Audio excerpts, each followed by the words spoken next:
had a secret marriage with my boss for 8 years. One day, her good friend tipped me off. Sandy's planning to make it public soon. She's even secretly organizing a wedding to surprise him.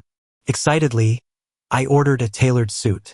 3 days later, there I was at the wedding venue. My wife was on stage, holding hands with her true love, exchanging rings and kisses. At the end, Sandy tossed the bouquet. It landed in my hands. I stood up, and when she saw me, she panicked. "What are you doing here?" The guests were confused. Sandy quickly clarified, "He's my family's butler." I wished the newlyweds a lifetime of happiness, turned around, and walked away without looking back. Just as I expected, Sandy didn't follow me. No calls, no explanations. The next time I saw her, it was late at night. We went from silence to arguing, ending with yelling. It was just a mock wedding. It's always been Leo's dream to marry me. What's the harm in granting that? It's not like it was real. He's not like you, using my mom's life to threaten me. I just stood there, speechless. Back in college, before my family went bankrupt, I was a flashy rich kid. I had a huge crush on Sandy, chased her relentlessly, and made my feelings known to everyone. She turned me down countless times, said her heart belonged to Harry. Harry, a model student, gentle, ambitious, with a boyish charm, was her ideal man. But behind her back, he fooled around with wealthy girls, only keeping Sandy as a backup. My buddies knew about it, I knew about it, but she was clueless, still hopelessly in love with Harry. So for 3 years, she treated me with cold indifference. Graduation came, and Sandy's mom had a car accident, needing a huge sum for surgery. Desperate, Sandy messaged me, begging to borrow $800,000. I was out drinking with friends, missed her message. When I saw it later that night, I wired the money right away. Before the funds hit her account, she had texted out of despair, "If you lend me the money, I'll agree to any of your terms." To her, I was buying her with $800,000. The next morning, she showed up at my doorstep, soaked in rain. I wanted to explain, but she was near fainting. I had no chance to refuse. She moved in. To respect her dignity, I didn't say anything, didn't touch her. 2 months later, out of nowhere, she said, "Let's get married." My heart, suppressed for so long, fluttered with joy. I was overwhelmed with happiness. I discovered later that Harry had left the country with a rich girl. She married me hoping to make Harry come back. Leo would never just watch me marry someone like Alex. She confessed, drunk on her birthday, not knowing I was outside the room. To her, I was the reason she didn't have a happy ending with Harry. For 8 years, a marriage filled with resentment. Despite all my efforts, I couldn't ease her hatred towards me. With my help, she became a big shot in the industry. My family went bankrupt. Now, my feelings for her have faded away. Facing Sandy, I wanted to explain, but I could only sigh. "Sandy, let's get a divorce." Her expression turned cold instantly. "Don't mention divorce again. Make dinner, Leo's coming over." Her unquestionable tone and haughty attitude were because I had always catered to her whims. I felt so frustrated. "Do it yourself." Sandy paused, a hint of anger on her face. "What's your problem? I've already explained about the wedding. Is this still about the baby? We can just have another one." 3 months ago, she got pregnant. I had always wanted a child with her, but she was resistant to intimacy with me. This pregnancy was due to pressure from her family. Yet I was thrilled, eagerly anticipating the baby's arrival. Last month, she miscarried. She said it was because she went hiking with Harry, overexerted herself, and lost the baby. It's not about the child. I'm just tired. I turned away, heading to the bedroom to sleep. The loss had made me sad for a while, but now I was over it. God knows how much time passed, but Sandy yanked my blanket. The cold wind blasted in from the window, waking me right up. With a stern face, she said, "Dinner's ready." Without waiting for a reply, she walked off briskly. I paused, a little surprised seeing her in an apron. Over these 8 years, I had never tasted a meal cooked by Sandy. I was always the one making dinner, waiting for her to come home. Now she was cooking for Harry. I was hungry, had no excuse to refuse the meal. In the living room, Harry was already at the table, a smile hanging on Sandy's lips beside him. Harry glanced at me, smiled at Sandy, saying, "See? I told you Alex isn't petty. Not eating out of spite. He's not a child." I chuckled, sat down and said nothing.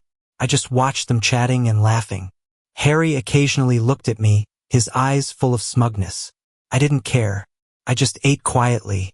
About half an hour later, Sandy finished eating, whispered something to him, and hurried to the study. When it was just Harry and me at the table, he smirked. "Remember sophomore year, when you confessed to Sandy in front of everyone?" Instantly, painful memories rushed back. A public humiliation in my sophomore year. I planned a romantic setup among flowers and people to confess to Sandy.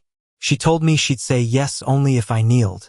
I knelt on one knee, but she just smashed a cake in my face, telling me never to bother her again. It was the talk of the school, making me a laughingstock. I stared at Harry. His grin widened. That wasn't typical of her, you know why? Because that week I was upset. Sandy used you to cheer me up. She even sent me a photo. Want to see it? Harry's usual antics, using petty tricks to provoke and cause a fuss between us. His goal was for Sandy to see me as a problem. This time, I couldn't care less about him. I heard footsteps. Sandy was back. She came in holding some photos and sat down next to Harry. I got the beach photos developed from our last trip. Based on Sandy's vacation days, that had to be last weekend. That day, I got into a car accident. I called her, and she said she was on a business trip and too busy to be bothered. My heart skipped a beat, and I put down my chopsticks, looking at the two of them. I'm done eating. I got up and went straight to the study room. Just as I sat down, my phone rang suddenly. "Hello, are you Sandy's husband? Her miscarriage test results are out. Could you come to the hospital to pick them up? We can't reach her." The next day, I went to the hospital. After I got back, I started writing my resignation letter in the study. Since I'm divorcing her, I should quit the job too. After our family went bankrupt, I started working at Sandy's company. Her company's success is largely thanks to the resources and connections my family shared before we went under. For 8 years, I worked hard to please her, almost never stopping. Yet I'm still a low-level employee. No point sticking around. I turned on my computer to write the resignation letter, but the door swung open. Sandy walked in, arms crossed with a frosty look. "Are you still mad? Tomorrow, go to HR, you're promoted to technical director." Last month, I applied for the director position, but the application got rejected immediately. I also heard from HR that Sandy had already planned for Harry to take the technical director role. Apparently, Harry didn't want it, and Sandy's tossing it to me as a consolation prize. I said nothing, and Sandy treated today's issue as settled. "It's my mom's birthday this weekend. Come over." Sandy's family, they're all opportunists. Back when my family was doing well, they were all smiles, eager to please for the money. Then, when Sandy's company turned around with the help of my parents, and we went bankrupt, they never showed me a kind face again. They looked down on me, saying I wasn't worthy of Sandy. Looking at the miscarriage report I just got back, I thought I might actually need to go. 3 days later, I showed up at Sandy's family's mansion as planned. I was met with disdain and scorn from relatives. "Alex, you're finally here. Go take out the kitchen trash. We're busy. What are you standing around for? Think you're here just to eat?" Before, I groveled to Sandy's family for her sake. Bowing and scraping, they treated me like a servant, and I put up with it. Even the butler and staff looked down on me, always making me do stuff for them. Now, I didn't have time for their nonsense and walked right in. In the main hall, Sandy and Harry were fawning over Grandma. "I've sorted out your grandson's admission to first school. Go ahead in a couple of days. The principal himself will greet you." Grandson refers to Tom's kid, Sandy's brother. Grandma was all smiles, and her kids and grandkids started heaping praise on Harry. Quite impressive, having been abroad, you get things done. First school's a place every big family wants their kids to get into, and you've got it covered with a word. Exactly, if Leo was family, it would be so much easier to get things done better than. My appearance cut them off, the room chilled for a moment. A relative broke the silence first. Alex, heard you got promoted lately, working under your wife, enjoying that gravy train. Huh? No idea what Sandy's thinking. Look at Leo, then at you. One really does suffer by comparison. And then a burst of laughter followed. The laughter was sharp and mocking. Sandy didn't say a word, watching coldly, while Harry no longer hid his sense of superiority. Grandma was staring me down with a scowl. If you're useless at everything else, fine, but it's been 8 years and you haven't given me a grandchild. Get out of here, stop embarrassing yourself. At this, the disdain on everyone's faces grew thicker, looking at me like I was trash. Grandma wanted a grandson, but Sandy didn't want kids and didn't want to fight with her mother, so she'd blamed me publicly. Sandy, perhaps feeling guilty, whispered quickly in my ear, "Get out while you can, my mom's giving you an out." Everyone was watching, waiting for my humiliation, expecting me to tuck my tail and leave like a dog. Ignoring Sandy, I spoke slowly. "Grandma, Sandy was pregnant a few months ago, but she miscarried." The once calm grandma jumped up. "Miscarried? What happened?" I looked at the now pale Sandy. "Your daughter says it was from hiking, but yesterday the hospital gave me this." I handed over the miscarriage report I got from the hospital. Grandma read it, her face darkening. "Excessive activities are leading to miscarriages.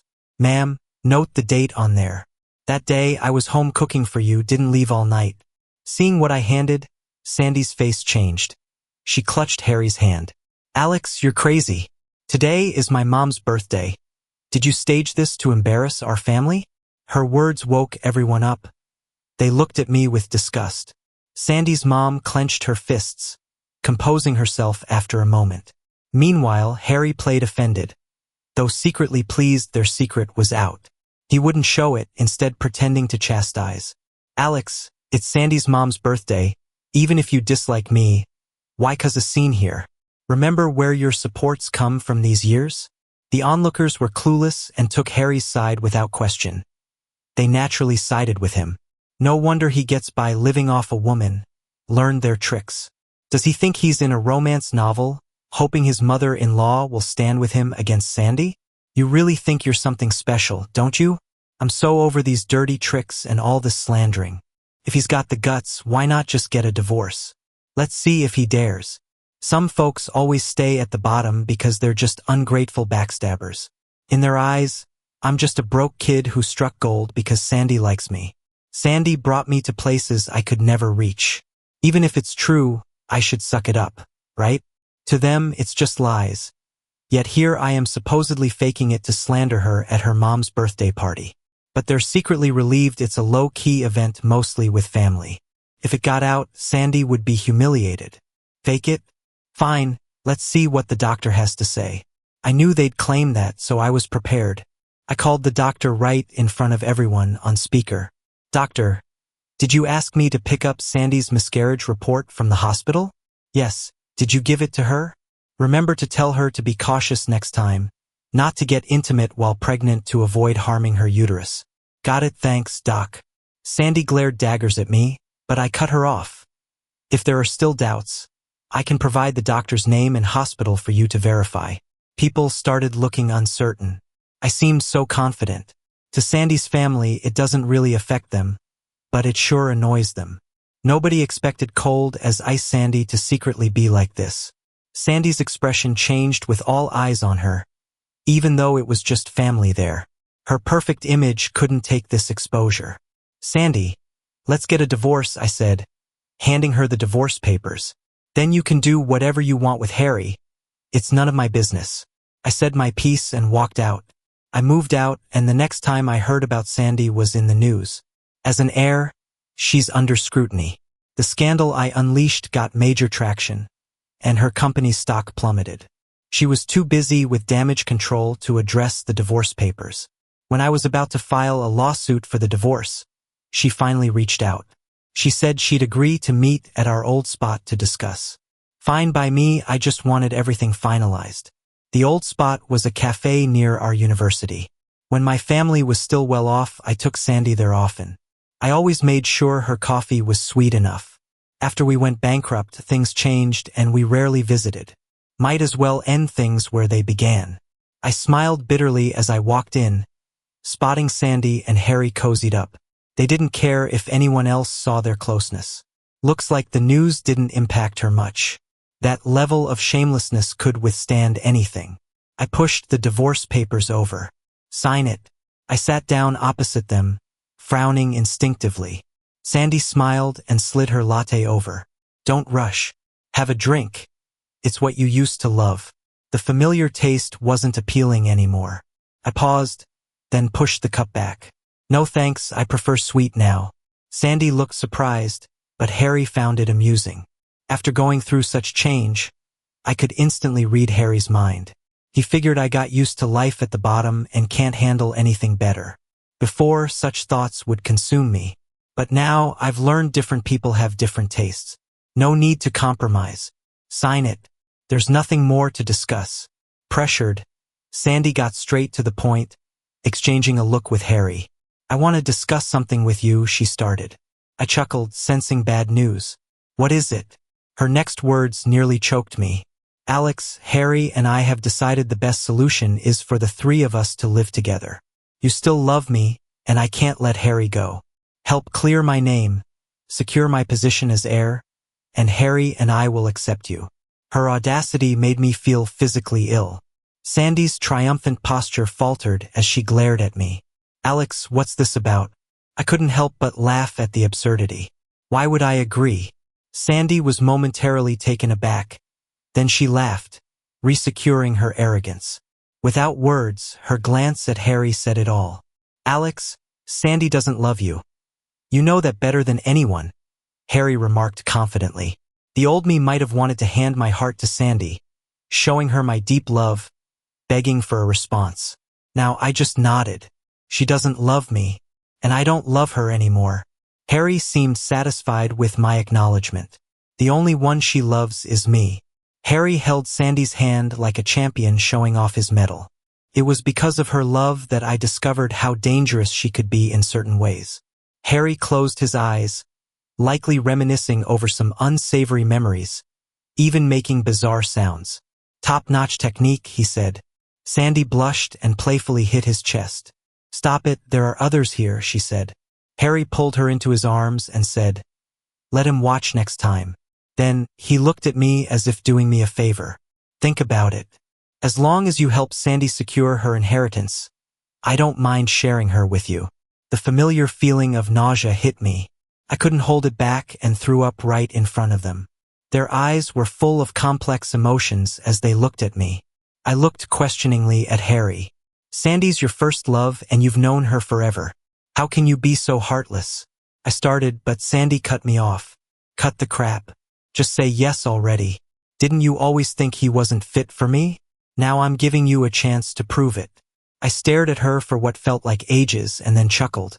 She was so eager to interrupt me because she already knew the answer to my question. She just couldn't bring herself to accept it. Too bad I, Alex, have a strong sense of morals. I don't have a taste for wearing anyone's old shoes, even if it means dying on shards of glass. Sorry, I said as I stood, straightened my clothes, and looked at Sandy and Harry. Divorce was my well-thought-out decision, not a whim. I, Alex, might fall from grace, but I'll never stoop to sharing a woman. Keep those worn-out shoes for yourself.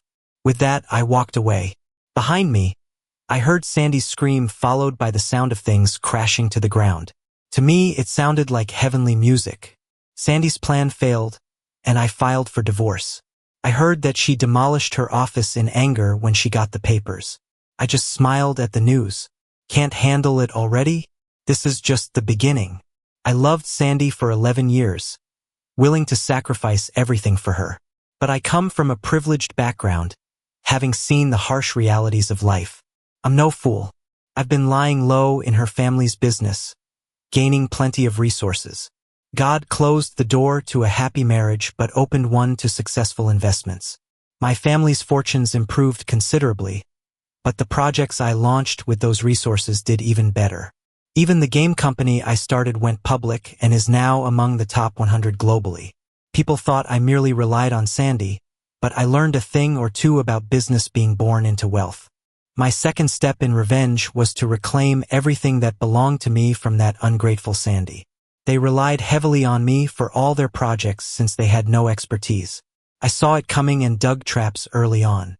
Once their vulnerability was exposed, a gentle nudge and the company faced an unmanageable financial crisis. I dispatched a lawyer to negotiate with Sandy. Sell me the company for a third of its market value, and I'll rescue you. Sandy refused, but the immense debt left her no choice. Till the day she signed, she didn't know the buyer was me. When I returned to the office, it was deserted. As I contemplated whether to renovate or move out, Sandy approached me. "Alex, what are you doing here?" she asked, arms crossed, not hiding her disdain. I was about to reply, but she jumped the gun. "Are you here to reconcile?" she asked. "Reconciliation?" Her confidence seems indestructible. Seeing my silence, Sandy assumed she was right, holding herself even higher. "When Leo and I invited you, you played hard to get. Now with him abroad, you try slipping in." "Disgusting," she huffed. Her misplaced analysis amused me. With the company's current state, no deals were being made. Likely, Harry ran off with the money. I didn't bother explaining. Knowing she wouldn't believe me, she'd just call me dirty. Just as I turned to leave, she grabbed my arm. "Wait," I couldn't fathom what she wanted. After a brief cough, she reluctantly said, "If you really want to get back together, it's not impossible. But the company? Don't worry about that." I quickly interrupted, fearing she'd say more that disgusted me. Sandy misunderstood, her eyes narrowing in contempt. "Admit it, Alex, you still love me. All this is just a tantrum," she sneered.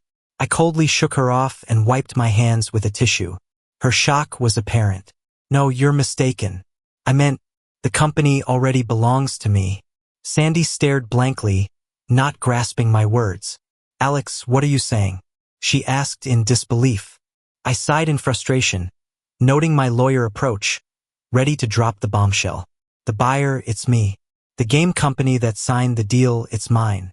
Sandy staggered back, unable to believe it. "How could this happen?" she questioned, grabbing my arm again, desperate.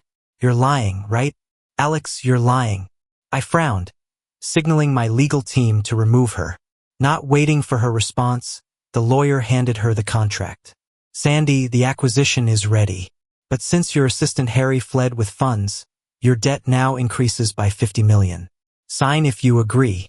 Sandy's shoulders slumped as she stared numbly at the contract. I looked on, devoid of sympathy, believing she deserved it. Taking a step back, I instructed my lawyer, "Handle this for me. I don't want to deal with her." The lawyer nodded, and I left without hesitation. By afternoon, the acquisition was complete. Watching the view from my office, I received a call. "Alex, got news from the airline. Harry's plane crashed." Hearing that, Sandy ended her life by jumping. Gazing at the wedding ring I'd removed, I reflected. Sandy and Harry were two of a kind, but didn't deserve such an end. Fate had other plans. Tossing the ring off the building, I decided to let the past remain in the past. Under my leadership, the company surged to success, much like my life's roller coaster ride.